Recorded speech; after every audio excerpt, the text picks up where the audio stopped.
विश्वास मत जीत लिया है। लालू यादव की पार्टी आरजेडी ने मांझी सरकार के पक्ष में वोट दिया।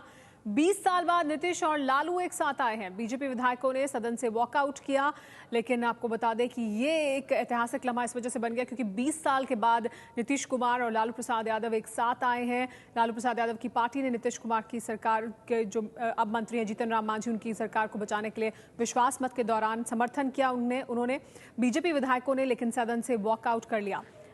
मांझी सरकार के पक्ष में वोट डाला आरजेडी के विधायकों ने और 20 साल के बाद नीतीश कुमार और लालू यादव एक साथ आए हैं जीतन राम मांझी सरकार को बेल आउट करने के लिए। हमारे साथ एबीपी न्यूज संवाददाता संगीता तिवारी जुड़ गई हैं। संगीता, ये अपने आप में काफी अहमियत रखता है कि नीतीश और लालू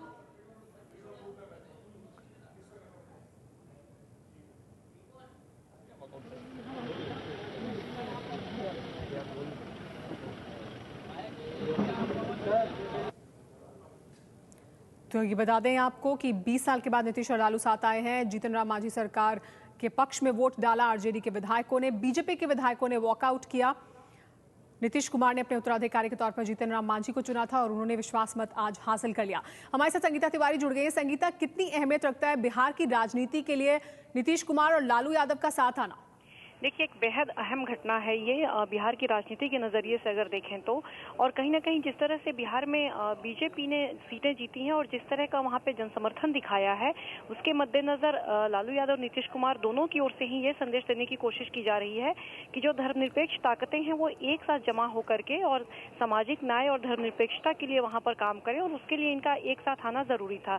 लेकिन अहम सवाल ये है कि दो ये बड़े राइवल जो कि लगातार एक दूसरे के खिलाफ लड़ते रहे, अगर वहां पर देखें बिहार में तो नीतीश कुमार और लालू प्रसाद यादव ये दो खेमे के चेहरे थे जो कि विकल्प के तौर पे एक दूसरे के सामने आए कि लालू यादव की सरकार को जब बिहार के लोगों को हटाना था तो उन्हें विकल्प नीतीश कुमार में नजर आया और नीतीश कुमार लालू हटाओ के नारे पर ही वहां पर चुनाव लड़े थे।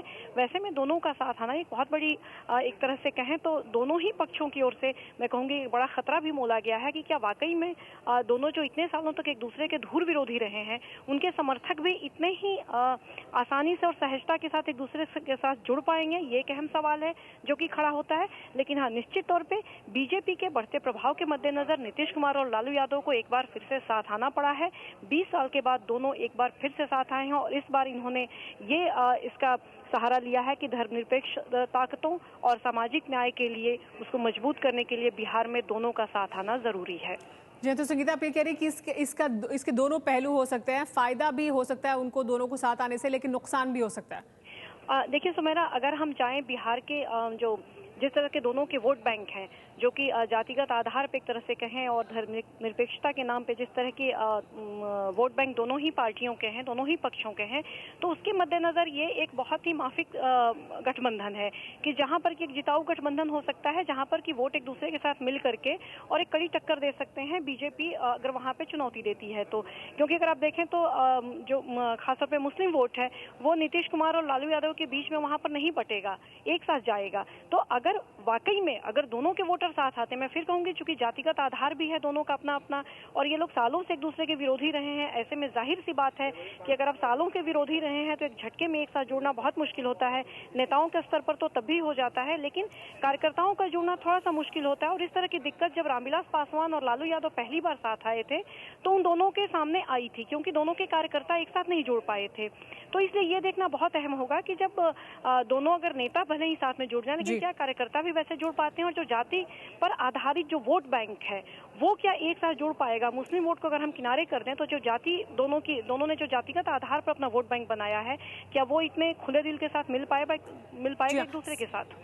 जी संगीता, लेकिन मोदी ने मिला दिया दोनों को, ये आपको लगता है कि अहमियत रखता है?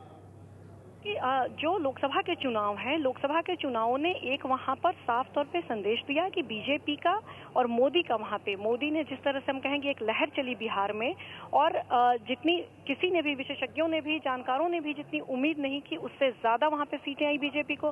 खुद बीजेपी भी इतनी सीटें उम्मीद नहीं कर रही थी कि आएगी। उसके बाद जाहिर सी बात है कि जेडीयू और आरजेडी दोनों की ओर ही, दोनों पक्षों में एक तरह से कहें हड़कंप भी मचा और एक मंथन भी हुआ कि क्या ये वाकई में समय आ गया है जबकि हमें एक साथ होकर के और बीजेपी को बिहार में रोकने की कोशिश करनी चाहिए, क्योंकि अगर यही माहौल रहा तो जब विधानसभा के चुनाव होंगे तो नीतीश कुमार और लालू यादव दोनों जो कि बिहार की राजनीति की अगुवाई करते रहे हैं, इन दोनों का हश्र क्या होगा।